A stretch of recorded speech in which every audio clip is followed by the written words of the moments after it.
Hello and mabuhay! I am Sheena Megamolo Casis and I will be continuing the report of the Group 3, which is the globalization of migrants. So, my topic for today is all about remittances.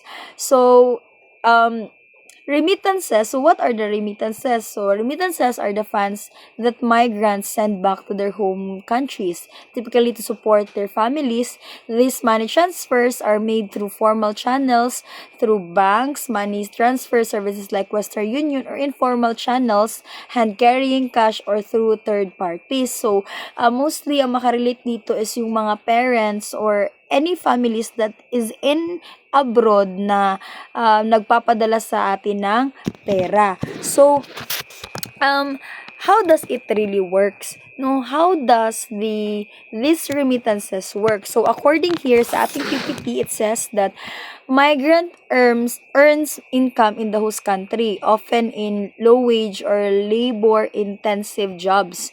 A portion of their salary is saved and regularly sent back to family members in their home country. So transfer occurs either monthly or quarterly depending on income and financial obligations.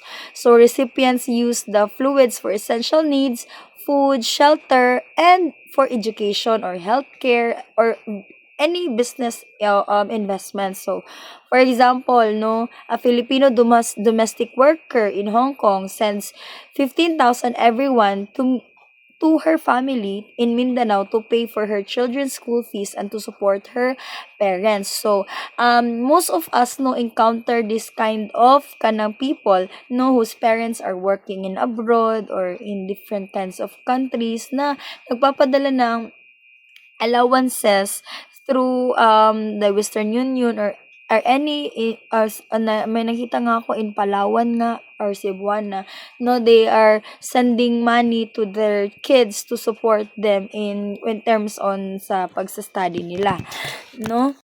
So, what are the contributions of remittances in our host country or in our country that we belong? So, especially in the Philippines. So, number one is poverty reduction. So, remittances lift families above the poverty line, especially in developing countries like the Philippines, or if you ever familiar with India and Nepal also. So, 'di ba? The one time nangyari about kay Duterte no na for them to take revenge yung mga workers on abroad, they said na hindi daw sila magpapadala ng money sa mga family nila nandito sa Philippines because they know that because they know na when it comes on remittances ang laki ng contributions nila sa Pilipinas because every day it takes billions no every day sa mga nagpapadala ng pera from abroad no meron silang the government can earn billions per day dahil sa mga remittances natin. So syempre because of it no it helps the poverty no or it reduces the poverty in our country. And education and health.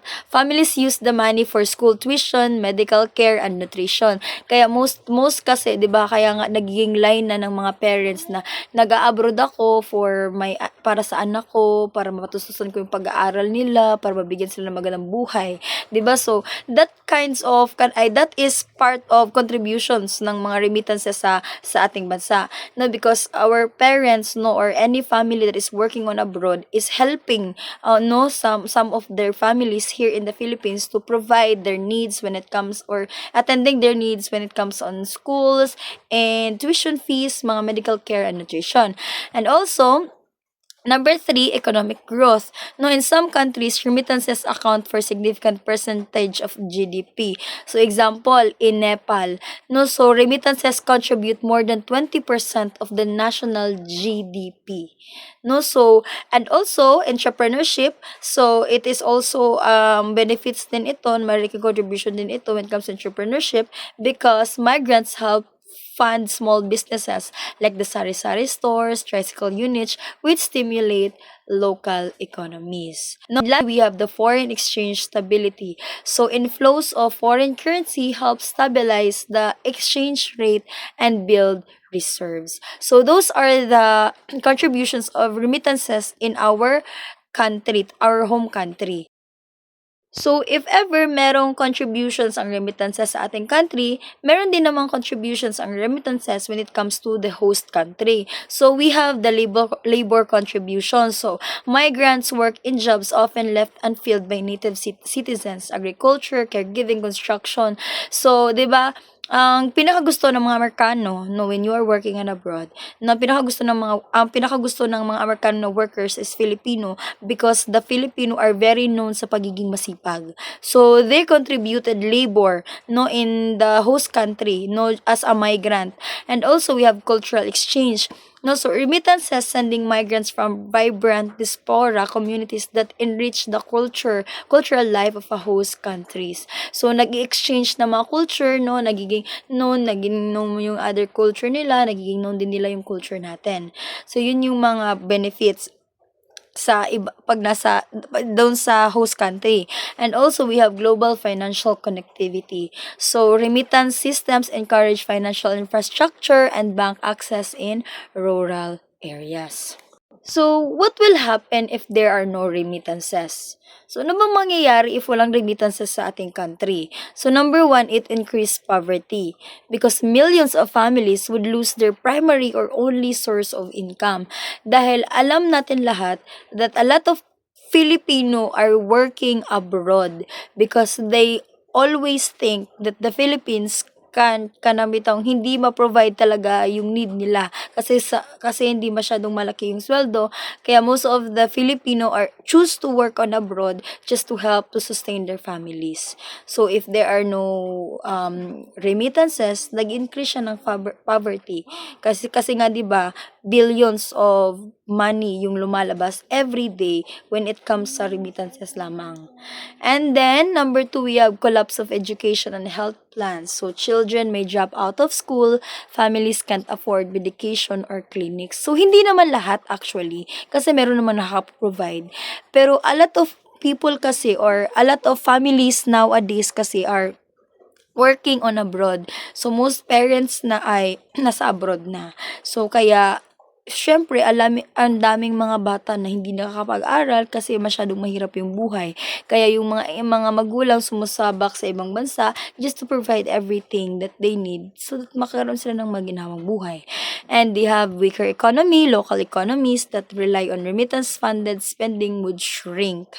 No, because there are a lot of economy that depends on ang tawag dyan, remittances.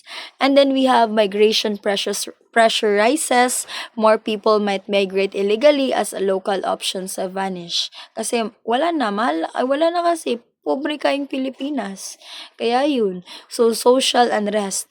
Economic decline could lead to instability or reliance on aid. So, if ever may impact siya sa ating home country, meron din naman siyang impact sa host country, sa lugar kung saan nag-migrate ang isang tao or naging migrant.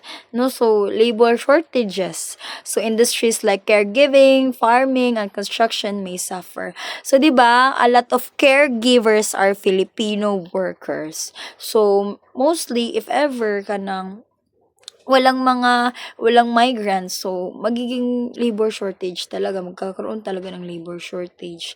And decrease in consumer spending. Migrants often live frugally to send money home. If remittances stop, their motivation may decline. And we have lastly loss of soft power. So countries known for hosting and helping migrants would lose their influence and humanitarian image.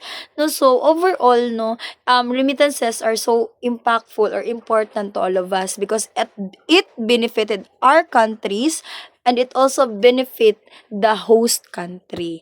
No, so if ever no in the future no especially in my career I will be working abroad because that is my goal. No, I will makaka-contribute din ako in when it comes on remittances because I will be sending my parents money from abroad. So that would be all. Thank you and God bless.